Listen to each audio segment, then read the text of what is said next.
Hi guys, welcome to the channel. In today's video, I'm going to show you how you can use Gmail offline on PC. So before getting into this video, must subscribe to our YouTube channel and click on the bell icon. So the first step you simply need to do is to open Gmail on your PC and log in your Gmail account. So once it is done, you simply need to click on this gear icon on the top right and click on see all settings. So it will take few seconds to load. Okay, so once you are here, you simply need to click on offline.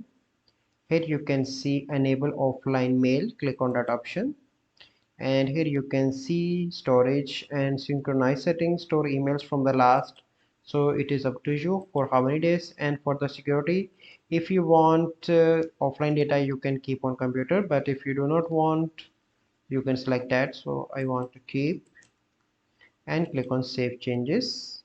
And here you can see that offline not recommend for shared devices. Email will remain on this device until offline mail is disabled. So got it. And after that, you are able to enjoy the offline Gmail. So this is the process by which you can use Gmail offline on PC. I hope you find this video helpful. If you find this video helpful, must like this video, subscribe to our YouTube channel for future videos. We'll see you in the next video. Thank you. Have a good day.